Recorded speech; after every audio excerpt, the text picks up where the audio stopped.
Hello friends, welcome to சகாசேவி channel.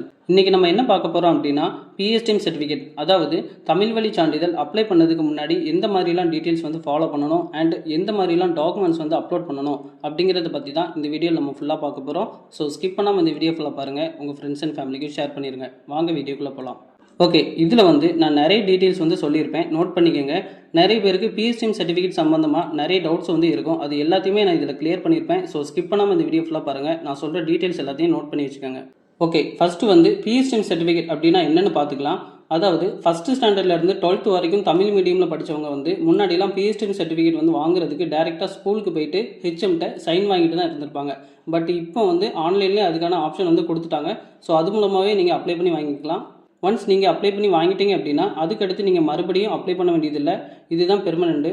Okay, next details வந்து நீங்கள் ஃபஸ்ட்டு ஸ்டாண்டர்ட்லேருந்து 12th வரைக்கும் டோட்டலாக எத்தனை ஸ்கூல் படிச்சிங்களோ அத்தனை ஸ்கூலுக்கும் நீங்கள் தனித்தனியாக அப்ளை பண்ணுற மாதிரி இருக்கும். அதாவது இப்போ ஃபஸ்ட்டு ஸ்டாண்டர்ட்லேருந்து 5th வரைக்கும் ஒரு ஸ்கூல் அண்ட் 6th ஸ்டாண்டர்ட்லேருந்து 12th வரைக்கும் ஒரு ஸ்கூல் படித்தாங்க அப்படின்னா அவங்களுக்கு வந்து 2 பிஎஸ்டிஎம் சர்டிஃபிகேட் வந்து அப்ளை பண்ண வேண்டியது இருக்கும். இப்போ சில பேருக்கு வந்து ஃபஸ்ட்டு ஸ்டாண்டர்ட்லேருந்து 8th வரைக்கும் ஒரே ஸ்கூல் தான் படிச்சிருப்பாங்க. ஆனால் அவங்களுக்கு வந்து ஃபஸ்ட்டு ஸ்டாண்டர்ட்லேருந்து 5th வரைக்கும் பிரைமரி ஸ்கூல் டேட்டா வந்து தனியாக இருக்கும் அண்ட் 6th-லேருந்து 8th வரைக்கும் மிடில் ஸ்கூல் டேட்டா வந்து தனியாக இருக்கும்.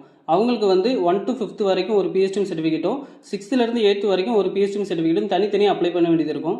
அவங்க படித்தது வந்து ஒரே ஸ்கூல் தான், ஆனால் தனித்தனியாக தான் அப்ளை பண்ணுற மாதிரி இருக்கும். எனக்கும் இந்த மாதிரி ஒரு விஷயம் நடந்துச்சு. ஸோ அதனால் நான் சொல்கிறேன். ஓகே, நெக்ஸ்ட் டீட்டெயில்ஸ் வந்து பிஎஸ்டிஎம் சர்டிஃபிகேட் அப்ளை பண்ணுறதுக்கு மெயினாக தேவைப்படுறது என்னது அப்படின்னா அதில் கொடுக்குற வருஷத்தோட டீட்டெயில்ஸ் தான் உங்களுக்கு மெயினாக தேவைப்படும். ஸோ நீங்கள் வருஷத்தை வந்து நீங்கள் மாற்றி கொடுத்துட்டீங்க அப்படின்னா அந்த அப்ளிகேஷன் வந்து ரிஜெக்ட் ஆகிறதுக்கே நிறைய வாய்ப்பு இருக்குது. சப்போஸ் நீங்கள் தப்பான இயர் கொடுத்து பேமெண்ட் கட்டி சப்மிட் பண்ணிட்டீங்க அப்படின்னாலே நீங்கள் சப்மிட் பண்ண அந்த அப்ளிகேஷன் வந்து ஸ்கூலுக்கு போயிடும். ஸோ அந்த ஸ்கூலில் வந்து அவங்க செக் பண்ணி பார்த்துட்டு இந்த டீட்டெயில் வந்து அவங்க படிக்கலை அப்படிங்கிற மாதிரி தெரிஞ்சு அப்படின்னா அந்த சர்டிஃபிகேட் வந்து அவங்க ரிஜெக்ட் பண்ணிடுவாங்க. ஸோ அதனால நீங்கள் மறுபடியும் வந்து நீங்கள் அப்ளை பண்ணுற மாதிரி இருக்கும்.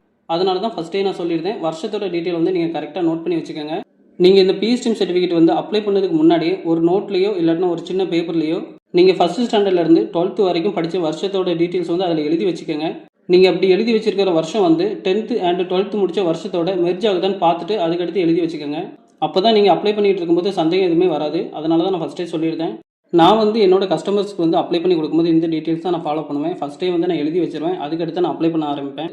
இப்போ இதில் வந்து ஒரு இமேஜ் வந்து ஒன்று ஷோ ஆகிருக்கும். இது வந்து நான் அப்ளை பண்ணி கொடுக்கறதுக்கு முன்னாடி இப்படி தான் நான் வந்து எழுதி வச்சிருப்பேன். ஸோ இதில் இருக்கிற மாதிரி நீங்களும் எழுதி வச்சுட்டு அப்ளை பண்ணுங்கள். இந்த டீட்டெயில்ஸ் வந்து நீங்கள் கரெக்டாக நோட் பண்ணி வச்சுக்கோங்க. ஓகே, நெக்ஸ்ட் டீட்டெயில்ஸ் வந்து இப்போ சில பேர் வந்து ஃபஸ்ட்டு ஸ்டாண்டர்ட் மட்டும் இங்கிலீஷ் மீடியமில் படிச்சுட்டு மீதி 2nd-லேருந்து 12th வரைக்கும் தமிழ் மீடியமில் படிச்சிருக்கேன் அப்படின்னா அவங்களுக்கு வந்து பிஎஸ்டிஎம் சர்டிஃபிகேட் வந்து அப்ளை பண்ணலாமா அப்படின்னு கேட்டிங்க அப்படின்னா அவங்களுக்கு 2nd ஸ்டாண்டர்ட்லேருந்து 12th வரைக்கும் படித்ததுக்கு மட்டும் அவங்க வந்து பிஎஸ்டிஎம் சர்டிஃபிகேட் எடுத்து வச்சுக்கலாம். ஆனால் டிஎன்பிஎஸ்சியில் நீங்கள் பிஎஸ்டிஎம் சர்டிஃபிகேட் இருக்குதுன்னு எஸ் கொடுத்தீங்க அப்படின்னா அதில் வந்து ஃபஸ்ட்டு ஸ்டாண்டர்ட்லேருந்து தான் வரும். ஸோ அதனால் நீங்கள் அப்படி 2nd ஸ்டாண்டர்ட்லேருந்து 12th வரைக்கும் நீங்கள் எடுத்து வச்சிருப்பீங்களா பிஎஸ்டிஎம், அது எடுத்து வச்சிருந்து வேஸ்ட்டு தான். சப்போஸ் நீங்கள் எடுத்து வச்சிருக்க சர்டிஃபிகேட் வந்து வேறு ஏதாவது பர்பஸ்க்காக தேவைப்படுச்சு அப்படின்னா அதை வந்து நீங்கள் யூஸ் பண்ணிக்கலாம், நோ ப்ராப்ளம். ஆனால் அதை வச்சு டிஎன்பிஎஸ்சி எக்ஸாமில் பிஎஸ்டிஎம் இருக்குது அப்படின்னு சொல்லிட்டு எஸ் கொடுத்து நீங்கள் அப்ளை பண்ண முடியாது. ஸோ அதை மட்டும் நீங்கள் கரெக்டாக பார்த்துக்கோங்க. ஓகே, நெக்ஸ்ட்டு வந்து டாக்குமெண்ட் டீட்டெயில்ஸ் வந்து என்னெல்லாம் கொடுக்கலாம் அப்படின்னு பார்த்துக்கலாம். இப்போ எனக்கு வந்து நான் எந்த மாதிரிலாம் டாக்குமெண்ட்ஸ் வந்து அப்லோட் பண்ணி பிஎஸ்டிஎம் சர்டிஃபிகேட் வந்து வாங்கினேன் அப்படின்னு நான் சொல்லிட்டு நோட் பண்ணி வச்சுக்கோங்க. ஓகே, இப்போ நான் வந்து ஃபஸ்ட்டு ஸ்டாண்டர்ட்லேருந்து 8th வரைக்கும் ஒரு ஸ்கூல் படித்தேன் அண்ட் 9th to 10th வந்து ஒரு ஸ்கூல் படித்தேன், 11th to 12th வந்து ஒரு ஸ்கூல் படித்தேன். அப்படிங்கிறதுனால டோட்டலாக 4 சர்டிஃபிகேட் வந்து அப்ளை பண்ணி வச்சுருக்கேன். அது எப்படி 4 சர்டிஃபிகேட் வந்து நீங்கள் வாங்கி வச்சுருக்கீங்க அப்படின்னு கேட்டிங்க அப்படின்னா முன்னாடியே நான் சொன்னது தான். ஃபஸ்ட்டு ஸ்டாண்டர்ட்லேருந்து 5th வரைக்கும் பிரைமரி ஸ்கூல் டேட்டா வந்து எனக்கு இருந்துச்சு, 6th-லேருந்து 8th வரைக்கும் மிடில் ஸ்கூல் டேட்டா வந்து இருந்துச்சு. ஆனால் நான் படித்தது என்னமோ ஒரே ஸ்கூல் தான், ஆனால் வந்து நான் தனித்தனியாக தான் அப்ளை பண்ண வேண்டியது இருந்துச்சு. நான் வந்து ஃபஸ்ட் டைம் வந்து அப்ளை பண்ணும்போது இந்த டீட்டெயில்ஸ் வந்து தெரியாமல் 1-லேருந்து 8 வரைக்கும் பிஎஸ்டிஎம் வந்து நான் அப்ளை பண்ணிட்டேன். ஆனால் எனக்கு அந்த சர்டிஃபிகேட் வந்து ரிஜெக்ட் பண்ணிட்டாங்க.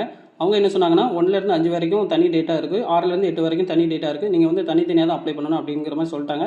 ஸோ அதனால் நான் தனித்தனியாக அப்ளை பண்ணி 4 சர்டிஃபிகேட் வந்து வாங்கி வச்சிருக்கேன். ஆனால் எனக்கு வந்து ஃபஸ்ட்டு ஸ்டாண்டர்ட்லேருந்து 8th வரைக்கும் படித்ததுக்கு எந்த ஒரு டாக்குமெண்ட்ஸுமே என்கிட்ட இல்லை. ஸோ அதனால் நான் என்ன பண்ணேன் அப்படின்னா டேரெக்டாக அந்த ஸ்கூலுக்கே போயிட்டு அப்போ இருக்கிற ஹெச்எம் கிட்ட நான் இந்த ஸ்கூலில் தான் படித்தேன் அப்படிங்கிற மாதிரி ஒரு சின்ன லெட்டரில் வந்து எழுதி கேட்டேன். அவங்களும் எழுதி தந்துட்டாங்க.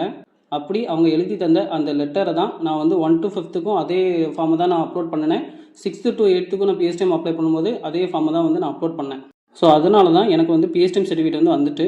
இப்போ உங்களுக்கும் ஃபஸ்ட்டு ஸ்டாண்டர்ட்லேருந்து 8th வரைக்கும் படித்ததுக்கு எந்த ஒரு டாக்குமெண்ட்ஸுமே இல்லை அப்படின்னா டேரெக்டாக ஸ்கூலுக்கு போய்ட்டு ஒரு லெட்டர் வந்து எழுதி வாங்கிக்கோங்க. இல்லைனா ஃபஸ்ட்டு ஸ்டாண்டர்ட்லேருந்து 8th வரைக்கும் படித்ததுக்கு முன்னாடி ஏதாவது எக்ஸாமுக்கு பிஎஸ்டிஎம் ஃபார்ம் வந்து சைன் வாங்கி வச்சுருந்தாலும் அந்த டாக்குமெண்ட் கூட நீங்கள் அப்லோட் பண்ணிக்கலாம், ஒன்றும் பிரச்சனை இல்லை. அவங்களுக்கு வந்து நீங்கள் அப்ளை பண்ணும்போது அதில் கொடுக்குற வருஷத்தோட டீட்டெயில் வந்து கரெக்டாக இருக்கணும். டாக்குமெண்ட் வந்து அவங்கக்கிட்ட நீங்கள் சொல்லிக்கலாம், என்கிட்ட வந்து எந்த ஒரு ப்ரூஃப்மே இல்லை, ஸோ அதனால தான் நான் முன்னாடி நீங்கள் கையெழுத்து போட்டு தந்த இந்த ஃபார்மை வந்து நான் அப்லோட் பண்ணியிருக்கேன் அப்படிங்கிற மாதிரி சொன்னால் கூட அவங்க வந்து ஓகே சொல்லிடுவாங்க, ஒன்றும் பிரச்சனை இல்லை. ஓகே, இப்போ சில பேருக்கு வந்து முன்னாடி அவங்க படித்த ஸ்கூலே இல்லை, அதுக்கு வந்து என்ன பண்ணலாம் அப்படின்னா, நீங்கள் வந்து ஃபஸ்ட்டு ஆன்லைனில் பிஎஸ்டிஎம் சர்டிஃபிகேட் வந்து அப்ளை பண்ணி வச்சுருங்க.